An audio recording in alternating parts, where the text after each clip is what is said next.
বন্ধুরা কেমন আছেন? আশা করি সবাই ভালো আছেন, সুস্থ সবল আছেন। তো চলুন আজকে শুরু করা যাক। আজকের টপিক হচ্ছে স্নেক বাইট এবং স্নেক রেস্কিউ। তো আমাদের যে প্রকৃতিতে বিভিন্ন ধরনের সাপ রয়েছে, সেই সাপগুলো আমাদেরকে কেন কাটে এবং তারা যদি কাটে সেই কাটার থেকে আমরা কিভাবে নিজেকে রক্ষা করব, সেই সমস্ত বিষয় নিয়ে আজকে আলোচনা করতে চলেছি আপনাদের বন্ধু শম্ভু। তো আপনারা দেখছেন স্নেক সেবা শম্ভু ইউটিউব চ্যানেল, আর আপনাদের পাশে আমি শম্ভু। তো আজকে বিষয় হচ্ছে আমাদের প্রকৃতিতে বিভিন্ন প্রজাতির সাপ রয়েছে। তো আমাদের বিশেষ করে আমাদের বাংলায়, পশ্চিমবঙ্গে বিশেষ করে 4 প্রজাতির বিষধর সাপ রয়েছে, যেগুলি হচ্ছে এটি হচ্ছে কেউটে, একটি কোবরা, এটি হচ্ছে ক্যারেট, আর একটি হচ্ছে আপনার যেটি সবচেয়ে আমাদের বেশিরভাগ পাওয়া যায় ব্যান্ডেড ক্যারেট।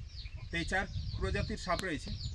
তো এই 4 প্রজাতির সাপের মধ্যে সবথেকে ভয়ানক সাপ হচ্ছে সেটি হচ্ছে ক্যারেট, যেটাকে আমরা চিতি বলি বা চিতি সাপ বলি। তার বাইট কিন্তু আমরা বুঝতে পারি না। তে রাতের বেলায় আমাদের বিছনায় উঠে যায় এবং বিছনায় ওঠার পরে সে আমরা উলট পালট বিছনায় করট মারি, সেই সময় সে বাইট করে।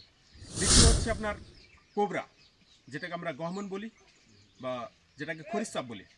তো সেই খরিস সাপের বাইট হচ্ছে আপনার বিভিন্ন সময় আমাদের রাস্তা চলাচলের সময় কিংবা ঘরের মধ্যে সে প্রথমে ফুস মারে, তারপর সে বাইট করে। তো বাইটের ক্ষেত্রে আমাদের নিউরোটক্সিন ভেনাম সে আমাদের শরীরের মধ্যে ইনজেক্ট করে এবং সেই নিউরোটক্সিন আমাদের শরীরের মধ্যে সমস্ত স্নায়ুতন্ত্রকে অকেজো করে দেয় এবং যার ফলে আমাদের ধীরে ধীরে রক্ত চলাচলের মধ্যে রক্তের মধ্যে যে জমাট বাঁধতে শুরু করে এবং আমাদের হার্ট ব্লক করে এবং ধীরে ধীরে আমাদের নার্ভাস সিস্টেমটা অকেজো হয়ে যায় এবং আমাদের মৃত্যু হয়।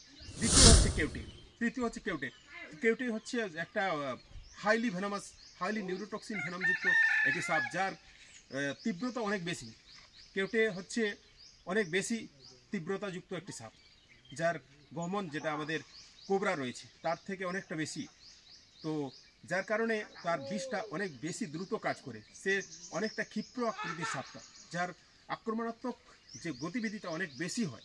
আমরা দেখেছি যে কেউটে অনেক তীব্র, তাকে যদি অনেক একটুখানি টাচ করা যায় সে কিন্তু অনেক বেশি রেগে গিয়ে অ্যাটাক করার চেষ্টা করে। এমন সময় দেখা গেছে যে কেউটে তার মুখ দিয়ে স্পিড করে মুখ থেকে থুথু মারার মতো সেই বিষটাকে মানুষের মধ্যে ফেলে দেওয়ার চেষ্টা করে, যাতে করে সে চোখে যদি লেগে যায় তো চোখ জ্বালা করে এবং এমনকি হতে পারে আপনার চোখ অন্ধ হতে পারে।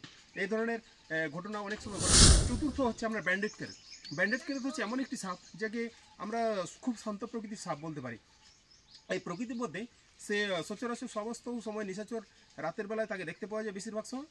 এবং এমন হয় যদি তাকে আমরা পুরুলিয়ার মধ্যে যদি দেখতে পাই, পুরুলিয়ার মানুষ তাকে বিশ্বাস করে যে তার লেজ দিয়ে নাকি সে অ্যাটাক করে, লেজে সে হুল মারে এবং তার হুল মারার সঙ্গে সঙ্গে আমাদের নাকি মৃত্যু হয়। কিন্তু এটা সম্পূর্ণ অন্ধবিশ্বাস, সম্পূর্ণ ভুল ধারণা।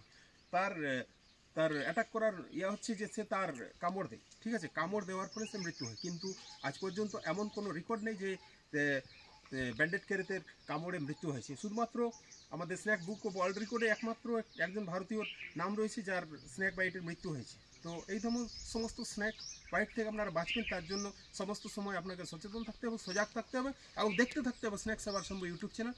আর এতক্ষণ পাশে থাকার জন্য সকলকে ধন্যবাদ, সকলকে অসংখ্য ধন্যবাদ। আর জয় হিন্দ, বন্দে মাতরম, জয় হিন্দ।